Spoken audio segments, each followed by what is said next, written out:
becomes, what do you do if you find yourself in this kind of situation? We already know that narcissists do the whole flying monkey thing. We know all about why they do it. But the question is, what do you do? The first thing you've got to do is allow yourself to process the emotions involved. When people see that the narcissist in their life is turning other people against them, the people that were once close to them, by telling them terrible things about them, there's a lot of grief and there's a lot of hurt. You feel like you can't believe you're losing people around you. All of a sudden, people aren't taking your calls. They're not getting back to you. They're canceling things they were going to do. They start canceling events or other things they were going to do with you. You know, there's one tale that I had been told of someone. This is a particular case of somebody who had a very narcissistic brother. And the brother just needed to be the most beloved person in the family. However, the non-narcissistic brother was actually a very kind soul. So the narcissistic brother basically started a smear campaign, and anybody he could get to sit down long enough started spreading horrific rumors and saying terrible things about the kind brother who didn't live close enough to have regular contact with these people. So the next time he showed up at some family event, he was actually very surprised at how cold and indifferent everyone was to him at that event. He couldn't make sense of it. He started racking his brains, as many of us would, saying, what did I do? What did I say to these people?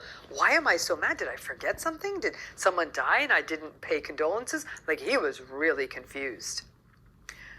Several months down the road, someone in that social network was finally kind enough to say, hey, I just want to take you aside and let you know that your brother has been telling everybody X, Y, and Z. The kind brother was absolutely shocked at this. He's like, what? Now it makes more sense. When I talked to the various people in this story, what was very telling to me was, number one, it was actually really sad to me how easily these people around this person could be manipulated. Right? How easily that this narcissist was able to go in there and almost trick them. There were a lot of reasons. These were all, complex family ties and everything. But the kind brother in the story was particularly devastated and didn't know what to do. He went through a period of grief and hurt because this was once a robust network that he'd pretty much grown up in. And now these people were literally turning their backs on him. Some of you may have gone through experiences like this person. So I'm going to come back to a story because some of it has to do with what do you do in your own situation. Some of this can really do real damage to you. It can do damage to you in your workplace, damage in your community, damage amongst other family members. Like, it can hurt you. It is amazing how narcissists don't think through the ramifications of their actions. Why would they? They don't have any empathy. But this can do real damage to people in these particular circumstances. So when I talked to this man, the kind brother versus the cruel brother, I said to him, do these people matter to you? And he said, yeah, they kind of do. And I said, then start reaching back in. Start talking to them. Don't go in and defend yourself. And don't go in and explain it all. And the last thing you want to do is go in there and say, my brother's a narcissist, da-da-da-da-da. But just go back in there and be you, because they always liked you. It was your brother's words that turned them. And he did. And what was interesting is as he talked to them and reached back in and they realized he was a lovely man, they thought, okay, and they kind of went back to a relationship and they looked at him a little confused. And he basically was able to say, you know what, I think that there's been stuff going on in our family. I'm sorry if you were told things. Unfortunately, there's some conversations that are probably inappropriate happening. I'm so sorry that you were exposed to that. And these people then slowly but surely had to start building an opinion of this person again. But the people who were always able to see him as a good person came around pretty quickly.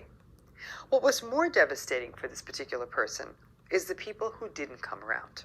And there were several of them.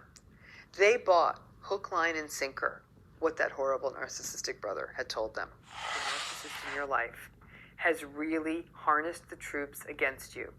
It's incredibly destabilizing. It's one of the greatest examples of gaslighting you could ever imagine. And I highly, highly advise people often seek out therapy at that time, because you literally feel like the entire world is crashing in on you and you don't know what to do. Someone in your universe is going to have your back, much like the kind brother story I told you. There was a couple of people in his world that stepped forth and said, I heard something, and this simply cannot be true. And sometimes, if you did share confidence with the narcissist and they decide to weaponize that secret you once shared with them, sometimes there's not a lot you can do except for cop to it, explain what happened, and again, hope for the best. Once again, the people who are willing to step away from you, sometimes the only thing you can realize is that if people were able to quit you that easily, maybe there wasn't a lot there to start with. Yeah. However, this entire phenomenon of flying monkeys and of narcissists getting the people closest to you and telling them things to turn them against you can be one of the most horrific fallouts from a narcissistic relationship. Thanks again for